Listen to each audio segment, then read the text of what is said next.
everybody. Welcome in. After watching the hearing with Anna Walsh's husband, Brian Walsh, that 1% chance that she may be alive has gone out the window. And with that, let's get into it.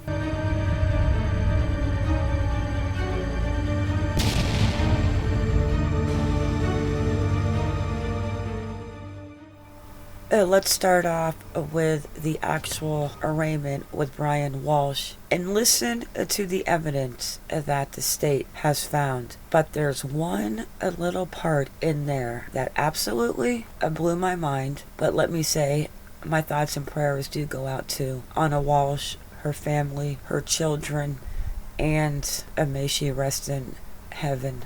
So let's listen in. It is a beautiful day. I've got all the windows and doors open, so if you hear cars in the background, I apologize in advance. This video is close to 14 minutes long, and then I am going to touch on my thoughts at the end, and I am going to go ahead and do this in a part 1 and a part 2. And so let's listen. 2382CR91, the Commonwealth versus Brian Walsh. Can I have counsel identify themselves for the record, starting with the Commonwealth? Good morning, Your Honor. Greg Connor for the Commonwealth. Good morning, Mr. Connor. Good morning, Your Honor. Laura McLaughlin for the Commonwealth. Good morning, Ms. McLaughlin. Good morning, Your Honor. Tracy Miner. Mr. Walsh. Good morning, Ms. Miner. Good morning, Mr. Walsh. Good morning. Your Honor, may I proceed? Please. Are you ready for arraignment, counsel? I'm sorry. Are you ready for arraignment? Yes. Thank you. Mr. Walsh, 2382CR91001, Brian Walsh of Cohasset in the County of Norfolk on or about January 1st, 2023, at Cohasset in the County of Norfolk, did assault and beat Anna Walsh with intent to murder her, and by such assault and beating did kill and murder said Anna Walsh in violation of Massachusetts General Law, Chapter 265, Section 1, against the peace of said Commonwealth and contrary to the form of the statute in such case made and provided, a true bill assigned by the foreman of the grand jury and the Assistant District Attorney for the Norfolk District. To this indictment for first-degree murder, sir, how do you wish to plead, guilty or not guilty? Not guilty. Thank you. Counsel, does your client waive the right to a full arraignment of these other two indictments? Yes. Thank you. One count of misleading a police officer and one count of conveying a human body. How do you wish to plead, sir, guilty or not guilty? Not guilty. Thank you. You can have a seat. Question of bail. Thank you. All right, Mr. Connor. Thank you, Your Honor. The Commonwealth would ask that the defendant be held without bail as a result of being charged with 265, Section 1. Your Honor, if I may go into the allegations the Commonwealth has against the defendant and then go into my argument. Thank you. Your Honor, on January 4th, that morning, the defendant, Brian Walsh, first reported to his wife's employer in Washington, D.C., that his wife, Anna Walsh, had been missing since January 1st at approximately 6 a.m. He had reported that she had told him that she was leaving town for a work emergency and was flying out of Logan, and that she would be returning back to Washington and was looking to find her at her employment. The Commonwealth has established that this was a lie. By this time that he had killed her, dismembered her, and disposed of her body. In early of 2022, Ms. Walsh had obtained employment at Tishman Speyer in Washington, D.C. As a result of that, Tishman Speyer had asked her to move to D.C. and work out of Washington, D.C. It is a national property management company, Your Honor. Ms. Walsh and Mr. Walsh sold the family home that was in Cohasset and purchased a residence in Washington, D.C. Mr. Walsh was unable to leave the state at that time because he was on pretrial conditions at the federal district court. They rented another home on Chief Justice Cushing Highway in Cohasset, and Ms. Walsh would commute from the property that they own in D.C., working in D.C. during the week and being with the family on the weekends. In December of 2022, it had become evident that Mr. Walsh was suspecting his wife of having an affair. He was routinely visiting the Instagram page of one of her male friends, and on December 26th, his mother, with his input and direction, obtained and hired a private investigator to surveil Anna Walsh in Washington, D.C. On December 27th, The oldest son's iPad was used to research best states to get divorced in and worst states to get divorced in. On December 28th, Anna Walsh had dinner with a friend in Washington, D.C., and became uncharacteristically upset and told her friend that she believed that Mr. Walsh was going to be incarcerated as a result of his federal case, and that she was prepared to leave him and take the children to Washington, D.C. On December 30th, she flew home and was with the family and expected not to return until January 3rd, and was going to spend the long weekend with the family. On the 31st, she attended an exercise class. She also got her nails done at a local salon and had made arrangements for a family friend, her former employer, to come over their home on Chief Justice Cushing Highway for a dinner to celebrate New Year's Eve. That family friend said he got there at approximately 8 p.m. and that the children were asleep and that Mr. Walsh cooked dinner for the three of them. At around 10 p.m., one of their children came downstairs, socialized with the adults, and went back upstairs approximately 20 minutes later. The family friend left at approximately 1:30 a.m. on January 1st, and that is the last time someone has seen Anna Walsh alive outside of the defendant and his family.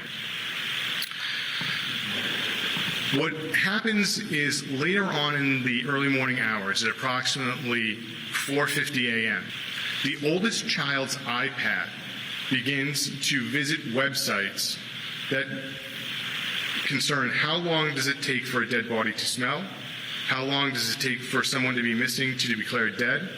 It also visited websites and made numerous searches on this matter at 9:30 a.m. to 2 p.m. Included was also how long someone must go missing in order to collect, and there was a visit of a website for luxury watches. At 2 p.m. on January 1st, the children's babysitter arrived at the Cohasset home. This was previously arranged with Mr. Walsh. Mr. Walsh had told the babysitter that he and his wife initially were going to go out for a late brunch, New Year's Day brunch that day. But then he told the babysitter that Anna Walsh had returned to Washington, D.C.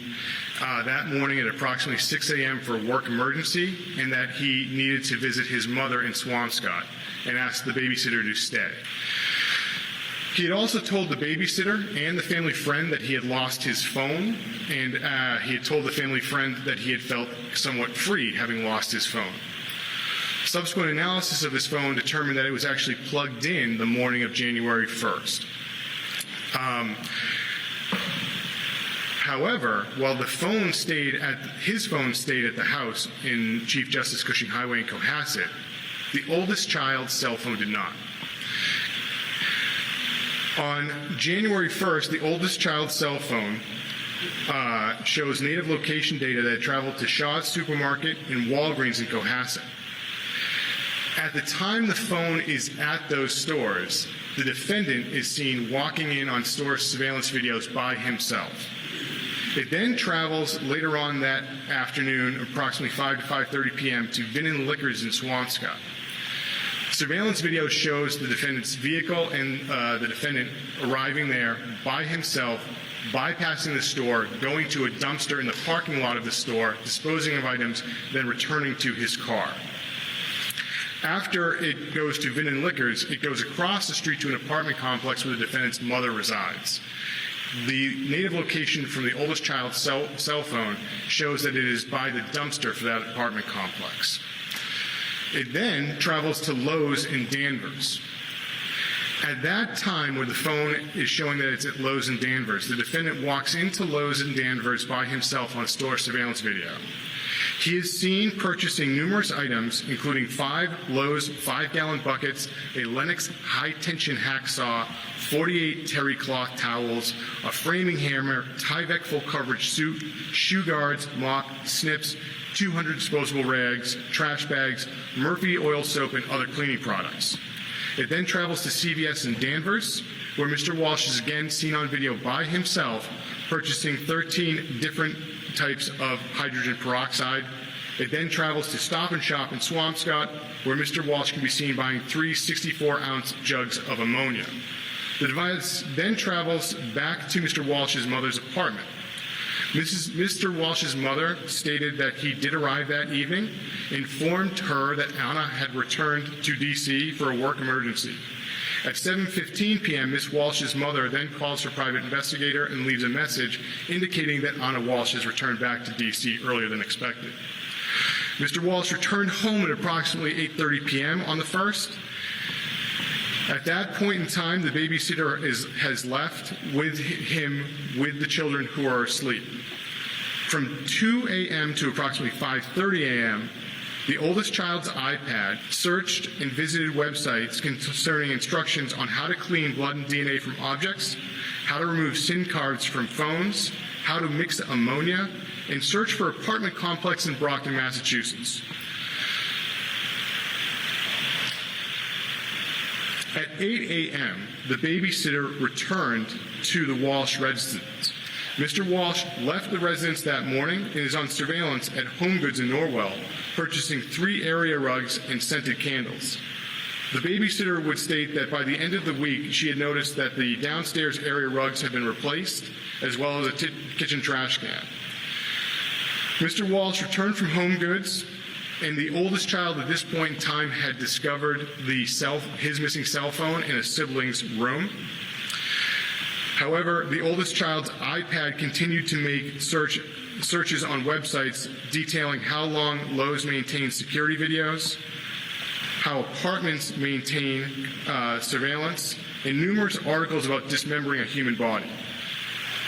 Around 4 p.m. on January 2nd, Mr. Walsh traveled alone to Home Depot in Rockland, and there he is seen on video purchasing 3 more additional 5-gallon buckets with leak-proof lids, a hatchet, plastic sheeting, 24 pounds of baking soda, and a second Tyvek suit. He then traveled to the Derby Street shops, Your Honor, where his car is seen traveling behind the shops in the area of the dumpsters, and then eventually will return to the shops where he is by himself, where he goes to a local restaurant and purchases takeout. Mr. Walsh returned to his home. The babysitter departed, and at that evening on January 2nd, he was alone by himself in his home except for his sleeping children. From 1 a.m. or approximately 1:18 a.m. to 7 a.m., the oldest child's iPad again searches for and visits websites to discuss removing the odor of decomposing bodies. It also visits aftermath.com. Now, this is a company that cleans up crime scenes. It also visited and looked at websites for detecting how blood can be detected using fluorescein, and how to remove blood stains from concrete. Notably, the basement floor in the home in Cohasset is a concrete floor. This was not accessed by Mr. Walsh's mother or the babysitter that first week in January, and had a security lock at the top of it that would prevent the children from gaining access to the basement. On January 3rd, Mr. Walsh brought his children to daycare and then into school and returned to the Cohasset home. At 8:30 a.m., Mr. Walsh makes his first attempt to contact his wife's cell phone by placing a call that goes unanswered. He would do this 3 more times at approximately 2:30 p.m. that day. At 10:30 a.m. on the 3rd, Mr. Walsh texted one of Anna's friends in Washington, D.C., and asked if she had seen Anna. On the 3rd, Mr. Walsh had made no attempts to contact the police, hospital, airlines, taxi, her work to locate Ms. Walsh. On the afternoon of the 3rd, Mr. Walsh visited 3 different apartment complexes in Abington and 1 in Brockton. Video from these complexes captured Mr. Walsh in the area of the dumpsters for 3 of these complexes. One video showed him looking into a dumpster and not putting anything into it. A second captures him taking items from his SUV by the area of the dumpster. And then the third depicts Mr. Walsh depositing a bag that appears to be heavy into the dumpster. On January 4th, at 10:04 a.m., the person that Mr. Walsh had texted the day before responds to him and asks if he has heard from Anna. 10 minutes later, Mr. Walsh then calls the building that Anna Walsh worked at in D.C. and reports her missing. 5 minutes after that, he texts back to the friend and says, work is looking for her. At 10:30 is when work calls Mr. Walsh and begins the process of trying to find this Anna Walsh. After talking with Mr. Brian Walsh, Tishman Speyer employees contact their local and national offices. They send out emails. They even go to her home to try and find Miss Walsh. They contacted local hospitals.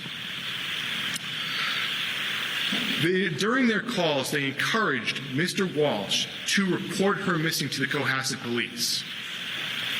At approximately 11:40 a.m. on January 4th, Tishman Speyer Security notifies Cohasset Police. This is the first time law enforcement is notified that Anna Walsh is missing. Cohasset Police would travel to Mr. Walsh's home at approximately noon that day, and he would tell them about how a dinner guest had left on January 1st and inform them, and then told Cohasset Police how Anna Walsh had then informed him that she needed to go back to D.C. for a work emergency, that she left between 6 a.m., and he would tell police that day when she left, she was wearing a short black coat, blue-gray hunter boots, and also had a black Prada purse. He told the local police that his oldest child had seen his wife take a taxi that morning. Cohasset Police from there on would attempt to try and locate Anna Walsh by contacting airlines, taxis, Uber, Lyft, and also attempting to get cell phone records. By January 5th, Cohasset Police had established that Anna Walsh had not flown to Washington, D.C. on JetBlue, the normal airline she takes, and that she had a return flight for January 3rd. They also learned that she had not left the country flying out of Logan Airport. They had learned that she had not used Uber, Lyft, and they had contacted local taxi companies, and none had gone to that residence. Cell phone records reveal that the last connection her phone signaled off of a tower was sometime between 3 and 4 a.m. on January 2nd, and that tower provided coverage for the Walsh home in Cohasset. On the 5th, Cohasset also notified state police to aid them in their investigation. The Massachusetts State Police notified and collected dozens of officers to come and help search the area, which included doing canvasses of the area, searching the woods of the area, utilizing a dive team to search the backyard pool and the air wing. Both Cohasset and state police also sent detectives to Washington, D.C. in an effort to locate Anna Walsh. At approximately 9:30 a.m. on January 5th, while law enforcement is undergoing all this searching, the defendant travels to his mother's apartment building in Swampscott, and his phone shows through native location data that it is in the area of the dumpster. He would then speak to detectives later on that evening, and he would again tell them that Anna Walsh had left for a work emergency between 6 and 7 a.m. on the 1st with a black Prada bag, a short black coat, a Louis Vuitton overnight bag, hunter boots, and potentially an Hermes watch. On the 6th, detectives spoke with Mr. Walsh again, and he agreed to turn over the digital devices from his home, which included the son's iPad, the child's iPad, and his cell phone and the child's cell phone.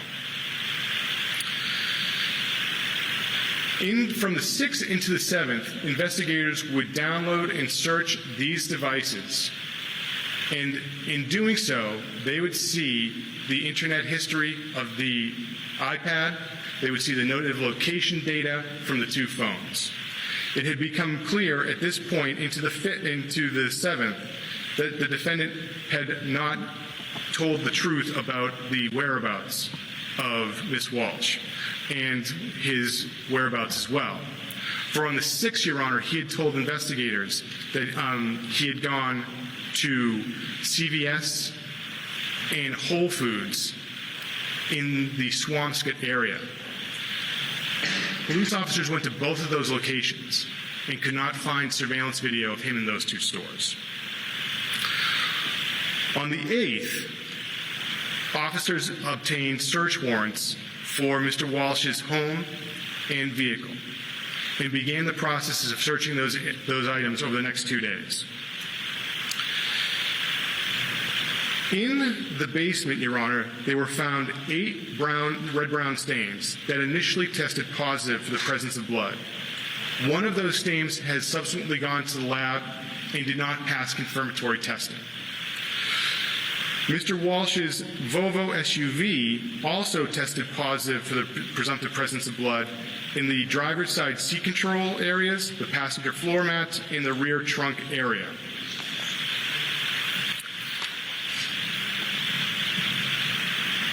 On the 8th, by January 8th, Your Honor, all of the dumpsters that police could identify that Mr. Walsh had gone to, with the exception of going to the Swampscott dumpster on the 5th, had been emptied and taken to CMAS.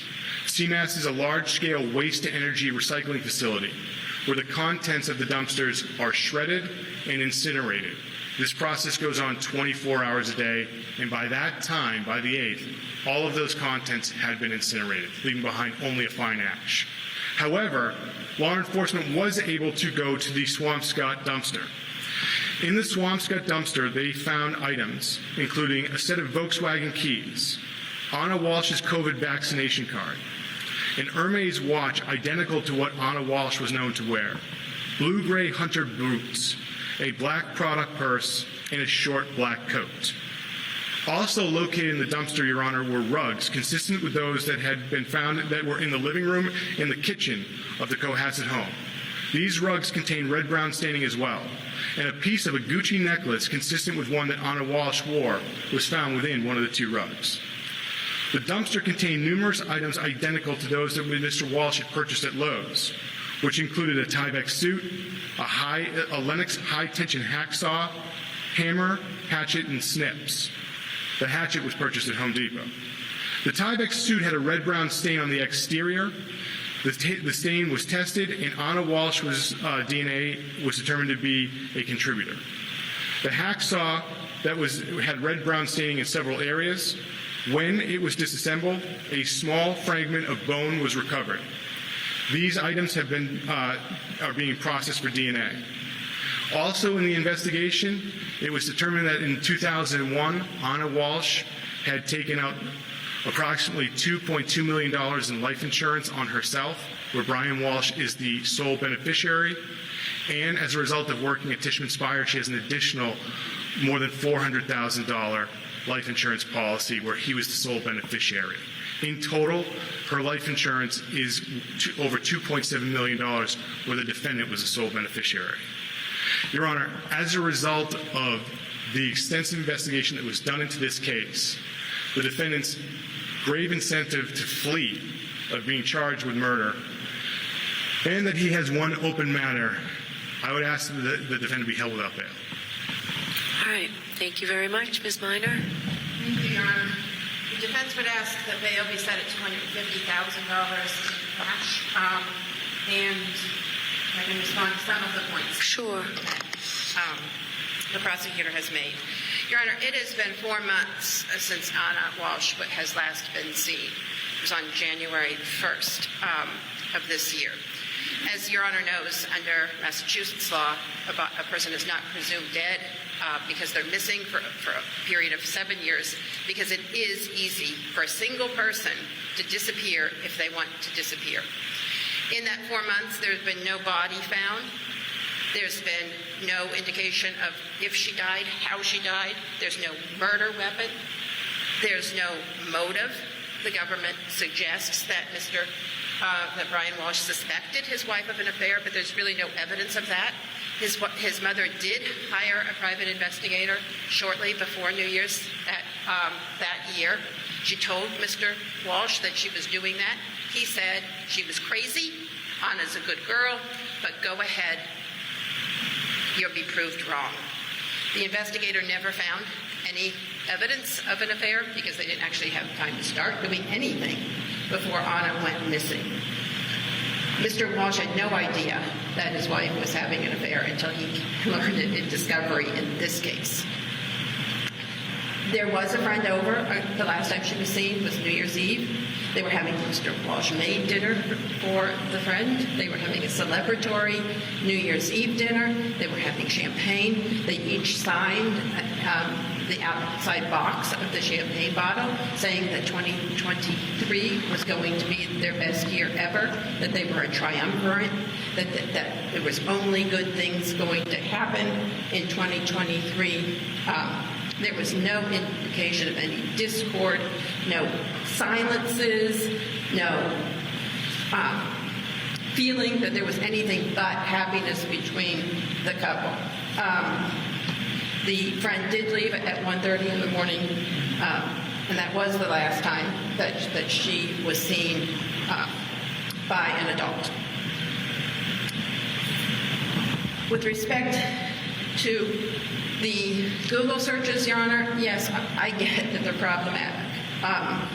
But there were other Google searches that the prosecutor didn't mention, including a search of how to set up a charitable corporation to give away large lottery winnings, tax-free.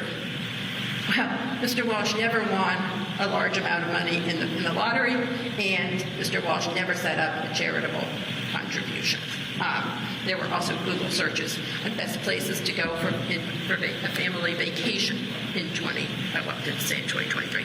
Best places to go for family vacations, all in the same time period, Your Honor. With respect to the blood in the basement, the police did take 8 separate swabs from the basement, which they thought contained blood. One of the 8 that we know of was sent to the lab for a confirmatory test. It came back negative. I don't know if the other 7 were just waiting for them to come back, or if they just decided to abandon that when one came back negative and not spend the money to do the other 7. But while it may be that the police who saw the little swabs, the spots, which looked really like rust, it's an old basement, it's an old house, thought it was blood, at least the one that was tested came back negative. With respect to the Tyvek suit, Your Honor, we did get the forensics back from the DA. It does test positive by a large number for Anna Walsh's DNA. It also tests positive for another unknown person's DNA. And when they tried to match Brian Walsh's DNA to that unknown DNA, they came back very, very small, infinitesimally small, so that while you can't rule him out, the conclusion was you can't rule him in. So it suggests that there was at least another person's DNA on that Tyvek suit. With respect to cleaning supplies, yes, Mr. Walsh bought a lot of cleaning supplies. Many of them were still in the basement, untouched. The police photographed them. Those photographs were presented in the discovery. Your Honor, with respect to CVS and Whole Foods, they did interview Mr. Walsh. He said he went to CVS. He didn't say which one. They assumed it was Swampscott. That's not because he said it was in Swampscott. They actually followed up with me and said, can you get me which CVS he went to?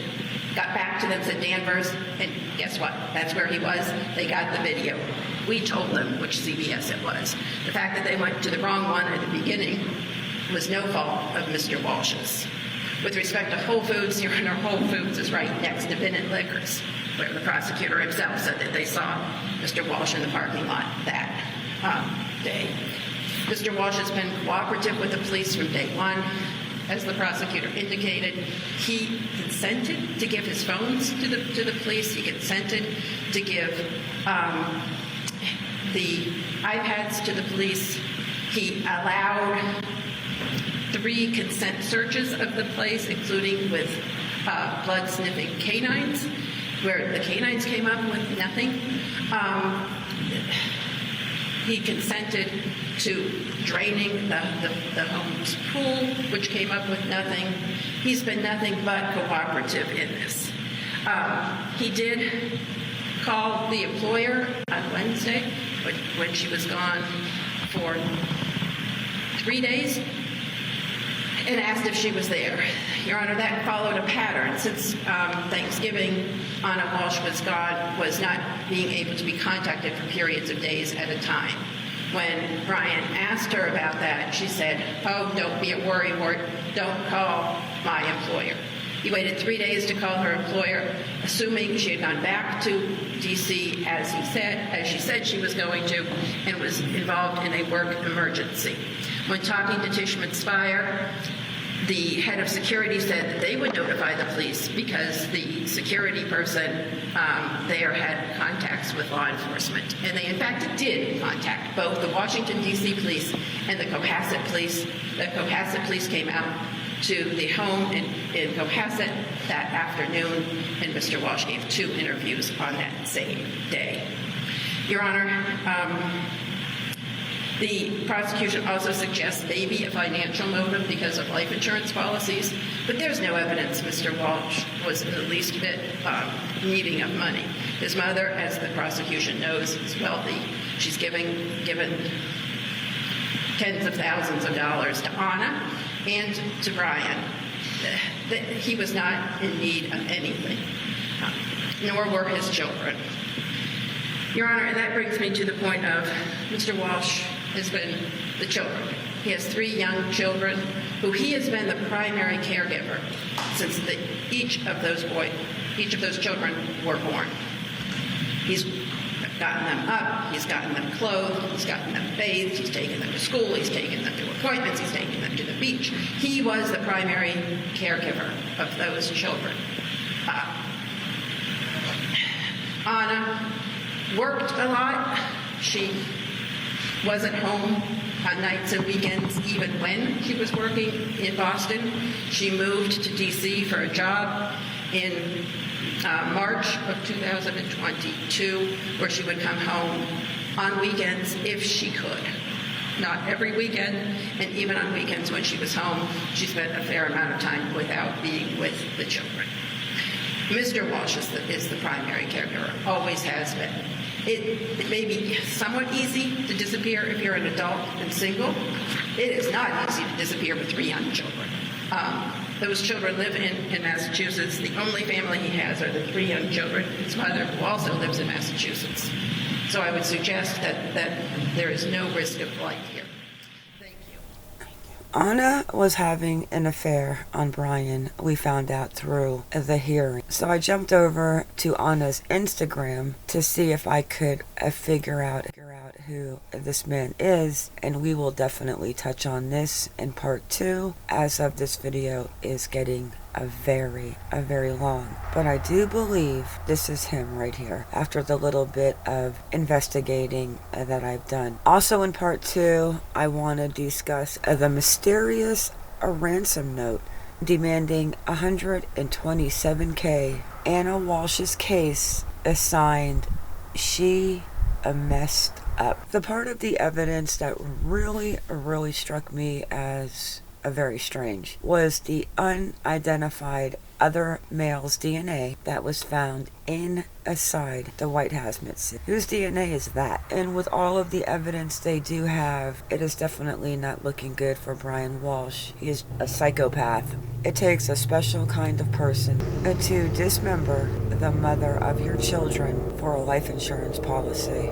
And he is due back into court in August, and then the prelim will start. And the fact that the facility where the garbage took Anna shreds and incinerates every 24 hours. Absolutely horrible. But with that, guys, make sure you drop your comments. And with that, it is a wrap. Everybody, thank you for coming in. Please make sure you click the like, the subscribe, and the bell for notifications so you do not miss the next time we drop a video or go live. Everybody, have a good day or a good night wherever you are in the world, and stay vigilant. I am out.